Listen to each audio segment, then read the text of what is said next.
Act 2, Scene 1. It's December 11th, 1941, and PBY Patrol Wing 10 has landed on Ambom in the Dutch Indies. Lieutenant Simpson's crew of PBY 101 P7 is settled in a new Quonset hut. Their cot arrangement has changed, but is similar to when they were in Cavite. Chelsea is pulling items out of his duffel bag and storing them in his footlocker. Hazelton is lying on his cot, reading his Bible, and Milstein is sitting on the edge of his cot, polishing his shoes as the lights slowly rise. Hey guys, did you see that black smoke over Cavite after we took off? We sure got out of there in time, didn't we? Yeah, and we left a lot of our guys behind. When do you think we're going up again? Are you eager to fly, Milstein? No, I just want to be prepared, that's all. Those damn Japs sure stuck their noses in a hornet nest. Our Uncle Sam is pissed as hell. Do you ever get worried, Chelsea? I mean, there's no telling where this war's headed. It could go on for weeks or even years. Milstein, I had an old friend, Myrick Russell, who was a World War I doughboy in the trenches of Belgium. He saw war up close and personal, and he suffered mustard gas, lice, and rat-infested mud trenches. I asked him once if he was ever frightened, and he gave me a steely stare and said, "Hell yes, I was scared. But worrying gets you nowhere. It's like jumping on a wooden rocking horse for a fast getaway."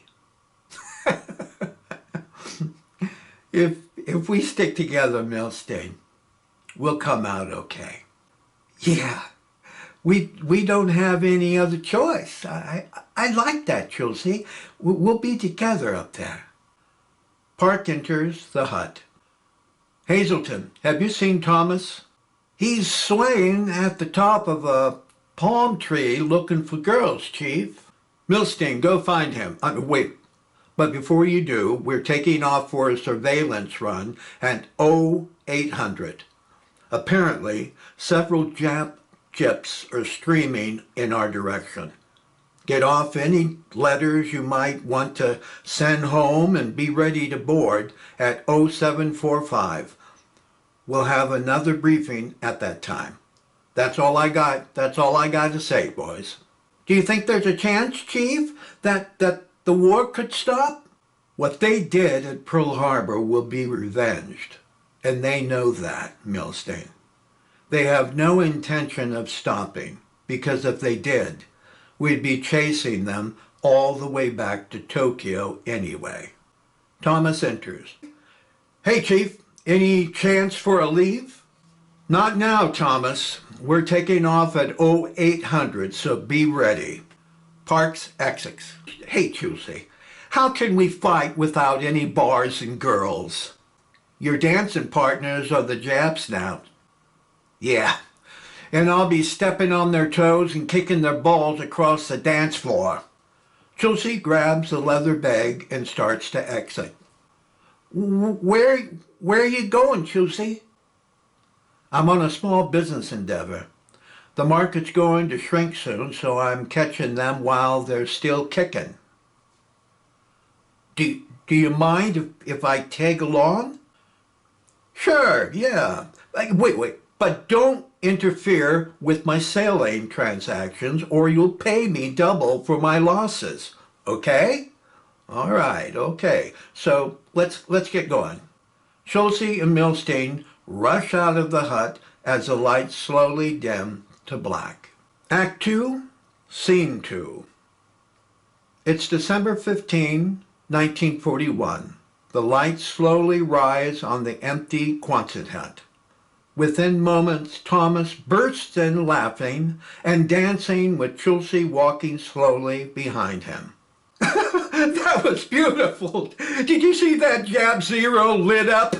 On his second pass at 4 o'clock, I saw his eyes were as big as grapefruits. I rattled off 2 quick bursts and he couldn't believe what I was throwing at him, and he fried like a burnt marshmallow before he hit the water.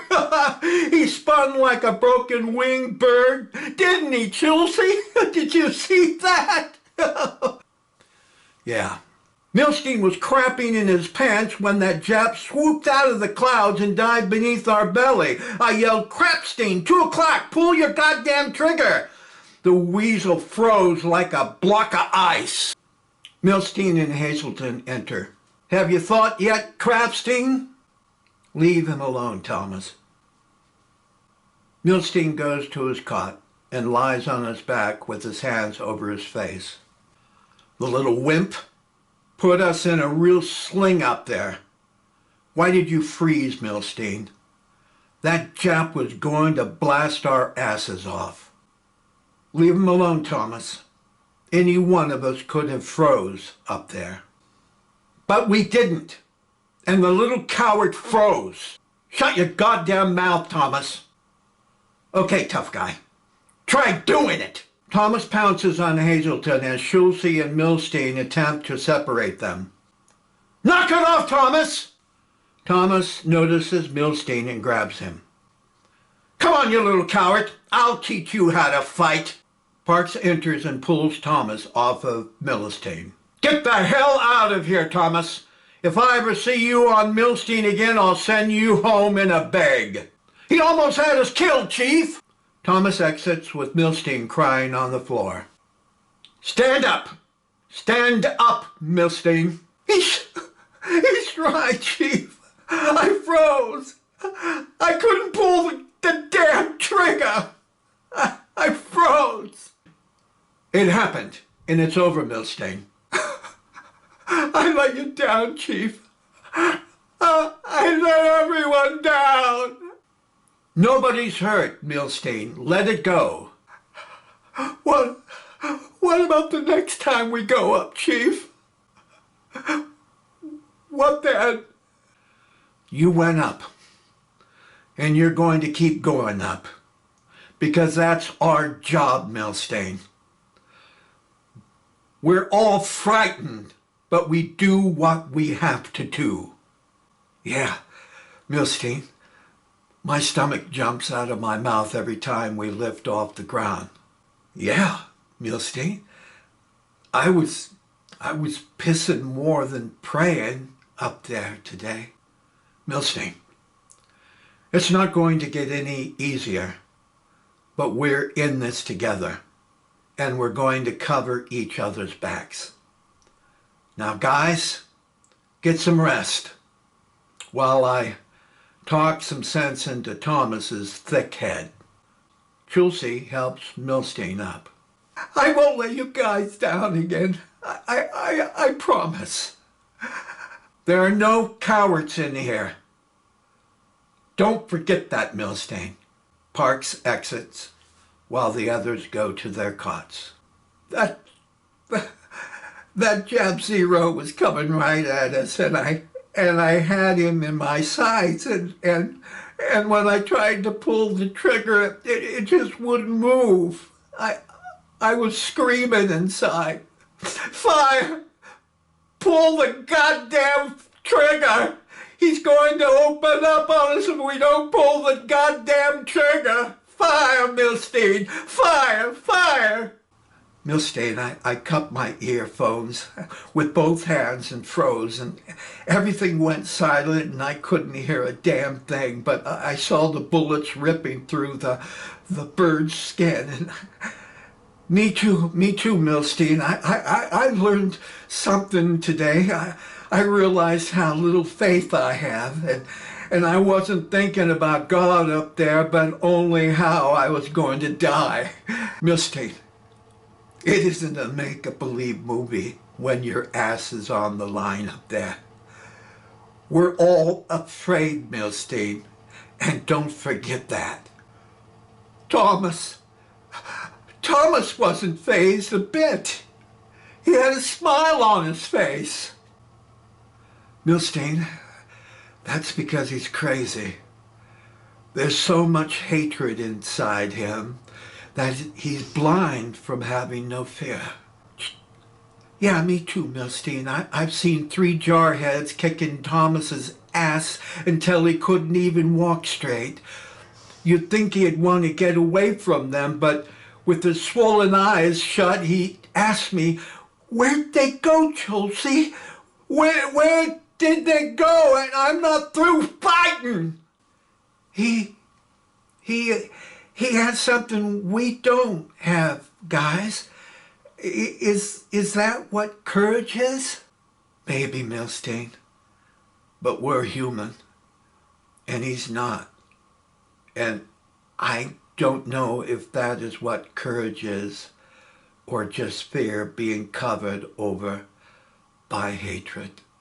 Thomas and Parks enter. Milstein, I want to say, I lost my head, and I'm sorry for saying things that I shouldn't have, and I'm sorry about punching you. I had it coming, Thomas. You were right up there, and I hope I won't ever freeze up there again. Anyway, Milstein, I'm sorry. Thomas begins to exit. Thomas? Yeah, Milstein? I won't let you down again. Sure, Milstein.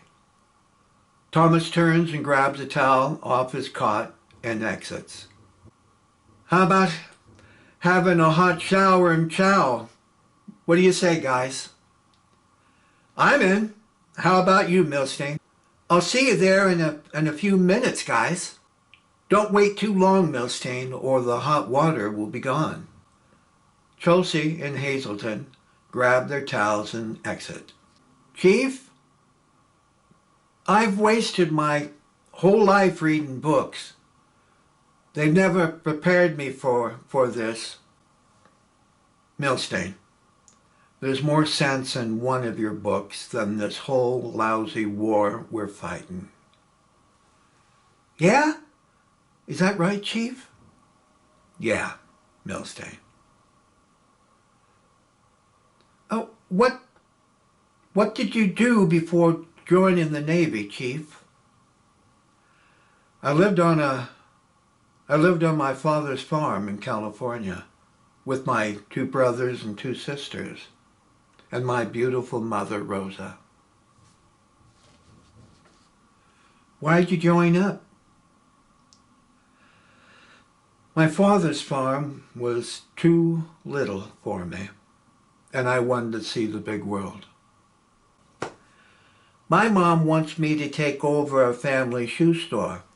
She always tells me, what people wear on their feet soon wear out, so you'll always be in business, son. I told her I wanted to be a novelist, and she said, Harvey, my stomach never feels full after reading a book, but shoes will carry you further, son.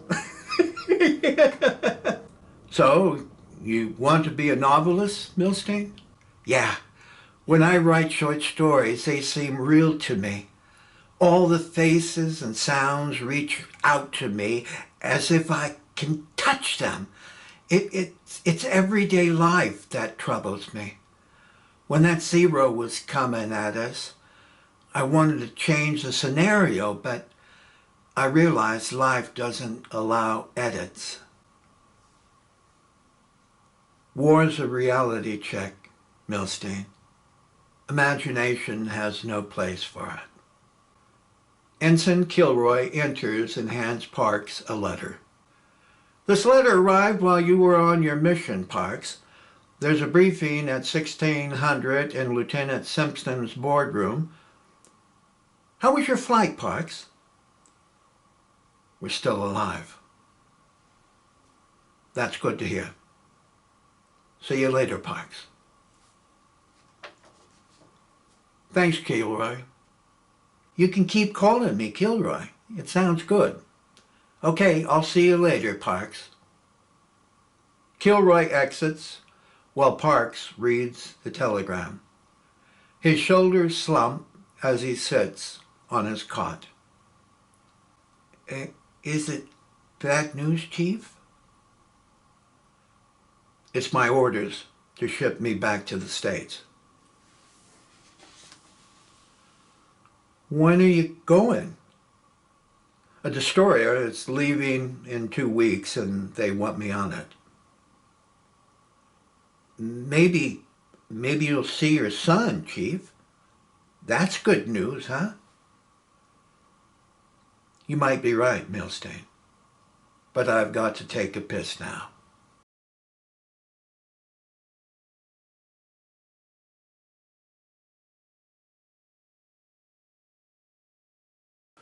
Milstein, you waited too long. The hot water's gone. He doesn't need a shower, Chelsea. He's sweet already. Hey guys, the chief is shipping back to the States. They're going to make him an officer. Great. Us chumps enlisted and now have to fight a goddamn war alone. Shut up, Thomas. He might hear you. Who cares? I'm sick of being a third-class ticket when others get a first-class ticket to paradise. It's his orders, Thomas. For once in my life, Milstein, I'd like to be on the other side of that ticket. Thomas, come on. The chief doesn't have a choice. Bullshit, Chelsea. He can always say no. Thomas, stop being a self-centered asshole. He spilled his guts for any of us.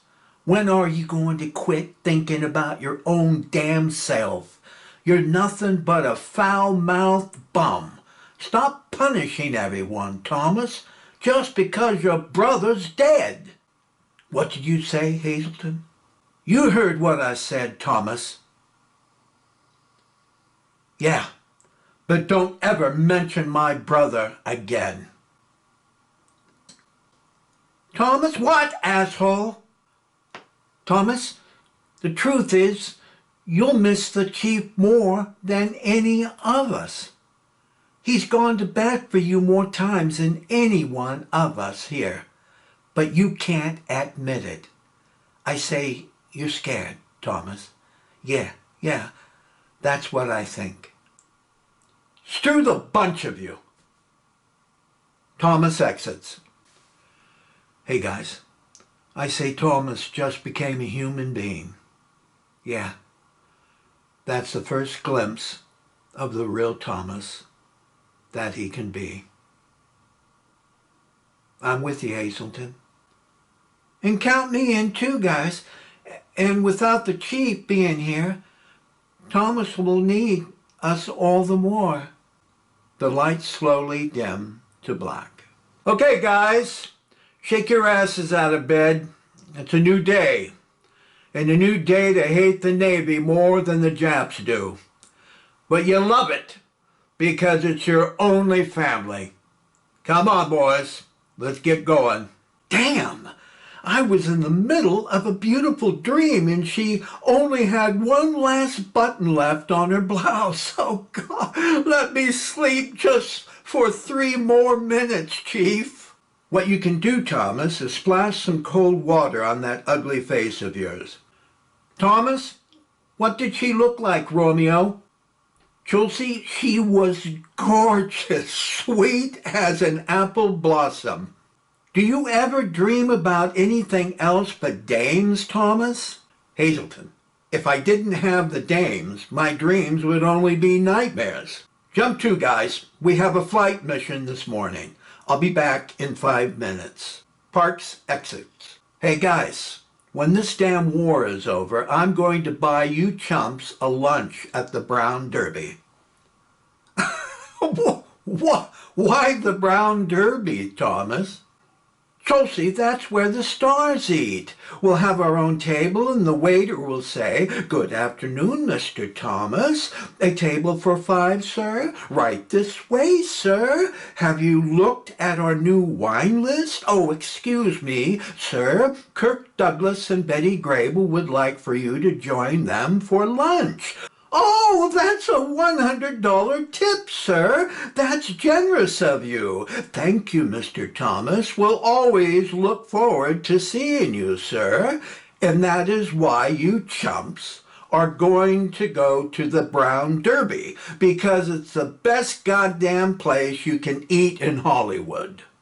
"Thomas, you'll be lucky begging groceries at Little Mama Tito's market in Hollywood." Go on and laugh, Schulze. You'll see. I'm heading for the big time once this damn war is over. We're already in the big time, Thomas. We go up every day at 16,000 feet in our PBY. Hey, has anyone given any thought about Christmas? Not me, Chelsea. Ask Milstein. He's a Hanukkah kind of guy. Thomas, flip a coin. If it's heads, we do Happy Hanukkah. But if it's tails, we'll all have a very Merry Christmas to us all. It's just that simple. I got a better idea, Milstein. Let's do both. That way God's covered all across the table. Hazelton, what do you have to say about this? The Bible is mostly about Jews, Thomas. Who am I to push Hanukkah out the back door for Christmas instead? Yeah, Jesus was a Jew, right? Milstein? Yeah, it's a perfect fit, Thomas. I'm in for both, guys. Me too, Chelsea. What do you say, Thomas? You guys got me beat. And I don't go to church or a synagogue. So what do I know? So let it be both then. Great, Thomas. I'll look around and see if there's anything I can drum up for the celebration. I'm heading out for a little while, guys, over to the medic tent to see some of those new nurses. Thomas dances out of the hut. Thomas is the only guy that you would want to strangle one minute and then the next minute loving him. Go figure that, guys. Yeah, Hazelton. Thomas is the teeter-totter man, all right. He swings you up and then he knocks you down and he keeps coming back for more every time. Yeah, he's not such a bad guy. Oh, hey, Chelsea, what do we need for the party? Leave it to me, Milstein. I've got my connections who owe me. Chief Parks, can I have a word with you? Sure. What's up? Your destroyer has been delayed until after Christmas. And another thing, we've been given orders to rally up a squadron of 6 PBYs for a bombing mission on December 26th. Your PBY is taking part in it. Keep it under your hat, Chief. I thought you should know. Where to, Kilroy? That's confidential, Parks. Those are my guys we're talking about. Why the hell is a PBY going on a bombing mission? The Japs have taken out all of our bombers and fighters in Manila. Sizable forces of Jap ships and infantry are taking over the Philippines. That's the way it is. I'm sorry, but that's our order. That's not good enough, Kilroy. Where are my guys going? This will get me thrown into the brig. But all right. They're flying to the Holo Islands. A Jap cruiser and a few other ships need to be taken out. Do you know how many anti-aircraft guns are on a cruiser, Kilroy? No, not exactly. But I'm sorry. I'm sorry, Parks. We're under orders. Kilroy, this is a suicide mission and you know it. There's nothing I can do to stop it, Chief. Those are my guys, and I want a goddamn answer. Is this a suicide or not? Yes. That's how I see it, Parks. My guys aren't going to have any wives or children. Their families will mourn their losses. Who the hell has come up with this idiotic mission? This isn't war. It's a suicide. In a war, you're supposed to try to give your guys a chance to live. But this is a death sentence, and we know it. What am I supposed to say to them, Kilroy? I don't know. I honestly don't know, Parks. We're officers and we can't do a damn thing to stop it.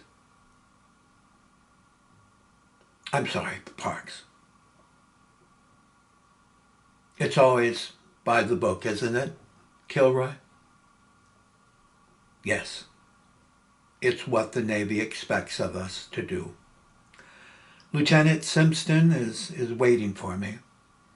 I know you'll think of something to say to the guys. Ensign Kilroy pivots around and exits, leaving Parks standing alone in anguish as the lights slowly dim to black. It's December 25th, 1941. A radio is playing Christmas music as the lights slowly rise. Milstein and Hazelton are carrying a small table to the center of the hut. Thomas is placing cardboard ornaments cut into shapes of snowflakes and stars around the hut. Chelsea is bringing plates of finger foods and a bottle of wine to the table and begins pouring wine into the glasses. Hey! Where did you scam this food and wine, Chelsea? I've got connections. How does the wine taste, Thomas? It's not wild turkey, but it'll do, Chelsea. Hazelton, are you going to drink some wine? Yeah, I think I will. They drink communion wine in church, so why not here? Eat up, guys. It's manna from heaven. This is goddamn delicious food and wine, Chelsea. Hold the cussing down, Thomas. It's Christmas Eve. Okay, Hazelton, I won't say another shitty word. Hey, Milstein, is this your first Christmas celebration? Yeah, I'm considering becoming a Catholic or a Baptist. Entering the hut is Parks. What's this, guys? Surprise, Chief! You're just in time for the festivities. Eat up and have as much wine as you want. Where did you get all this stuff, Chelsea? I think Santa Claus came last night, Chief, when we were all asleep. The food's so goddamn good, it'll roll your nostrils back, Chief. Hazelton pours a glass of wine for Parks. Here, have this, Chief, and wet your whistle. Thanks, Hazelton. I didn't know Christians drank wine. Well, Jesus Christ turned water into wine, so we're safe, Chief. And Merry Christmas, sir. I have a toast, guys. A toast to the Chief. To a man that will be greatly missed by us in Squadron 101. He kicked us in the ass when we needed it and loaned us his shoulder whenever we fell down. I'm going to miss you, Chief. We all will. I never had anyone in my life that stood behind me the way you have. When you return as a commissioned officer, I'd be damn proud to serve with you again, sir. May your passage be swift and safe, and here is a toast to the best damn chief in this whole man's navy. Hey guys, I have a toast too for the chief. Milstein, you can't give a toast without having a wine glass in your hand. Here, take mine. Thanks, Thomas. To you, Chief, a man deserving of respect from those who know him. I can speak for others when I say each of us have been touched in a special way by him, and it will never pass away from our memories. It will also influence others by the example you've set for us, Chief. I've never known a man as endeared to his men by the honor you bestowed on us, with the patience of Solomon and having an understanding ear. If fate had offered me the privilege of being called your son, I'd consider myself being the luckiest man in the world. To you, Chief, to a man whom we'd follow anywhere. How about a speech, Chief? We want to hear what you have to say. Right, guys? We're aware of what's expected of you boys this evening. As I stand here looking at each one of you, I can't help but regret that I can't fly into battle with you. Thomas, try and curb your temper, or every damn director in Hollywood will throw you off their lot. Hazelton, when this war's at an end, go home, marry that girl of yours, and have your horde of little Baptists. Chelsea, leave your con games in the Pacific, and I'd hate to see you serving time in Alcatraz. And Milstein, remember all of the great guys here that you served with. I expect to read about them in your first novel. I want each of you to know that I have a great fondness for you. If we're separated for the remainder of this God-forsaken war, my only cherished memory will be the good fortune serving with others as loyal as you. Gentlemen, to the crew of PBY-1, have a successful mission and come back home safely. They all embraced one another like a family. Chelsea gave a toast. These are special days. Our youth is being wasted fighting a man's war. A war we didn't bargain for, but a war none of us standing here can walk away from. Whatever happens to us, I want you to know I'll never forget your faces. When I'm 85 years old and walking down a city street, and I stop and look into a storefront window, I'll see each of you reflecting on that window. People passing by might think I'm an old crazy man, because I will be standing as stiff as an old oak tree, throwing my salute right back at you. I love you guys.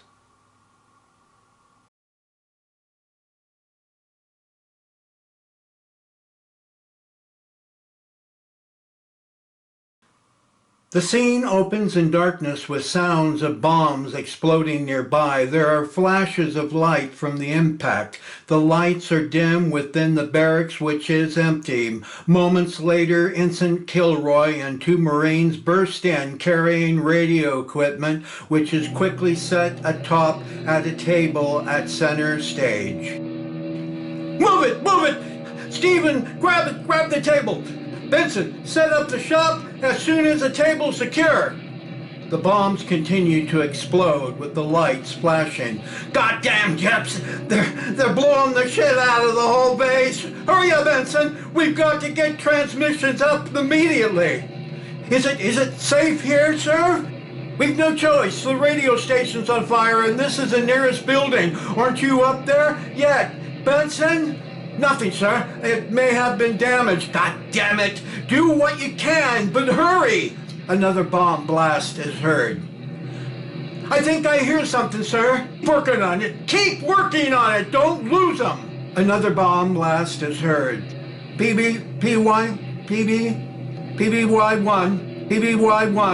to base. PBY1 to base. Come in. Location 3 miles northeast of Holo Islands. Flight speed 125 at 12,000 feet. Fast approaching main objective. Over. Base to PBY leader. Do you read? I repeat, do you read? Affirmative. A little static, but we do read. Over.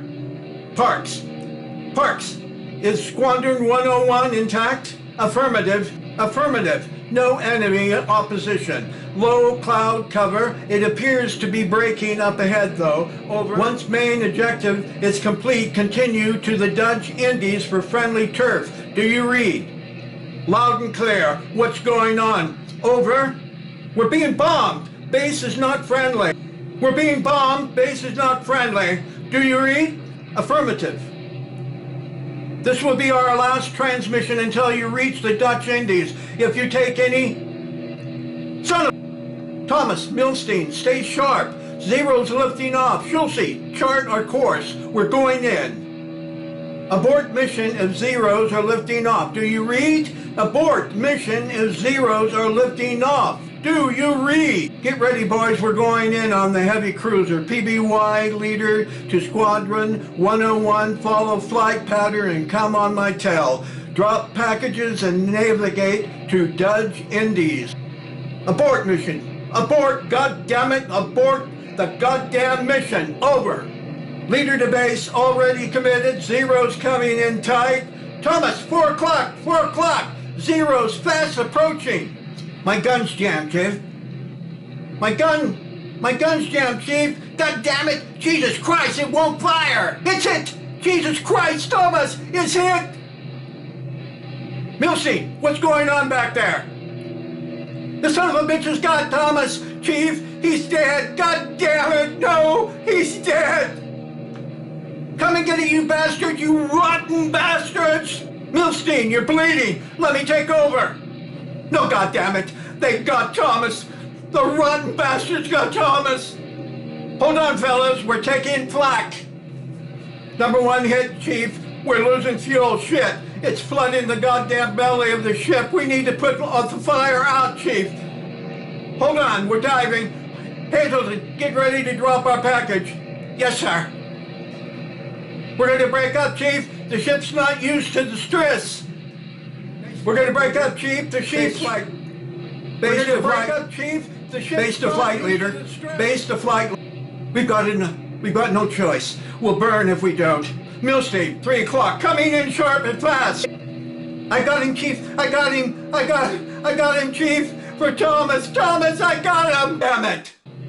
This is PBY 11 to base. Over. We read. Over. Flight leader down. Repeat. Flight leader down. Any survivors? Over. Negative. Took direct hit. All hell has broke loose. Heading for the cloud cover. Destination, Dutch Indies. Over and out. Wouldn't you goddamn know it?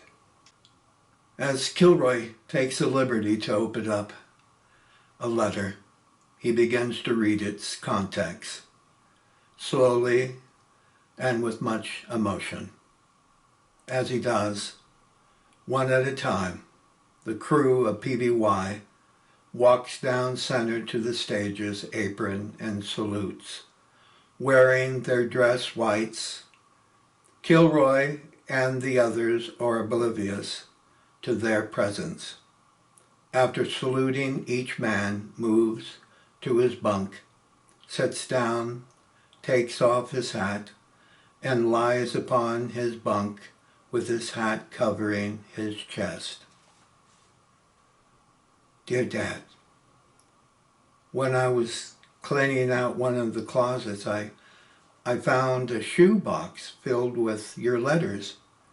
I thought you had forgotten me, but after reading half of them, I know now that it isn't so.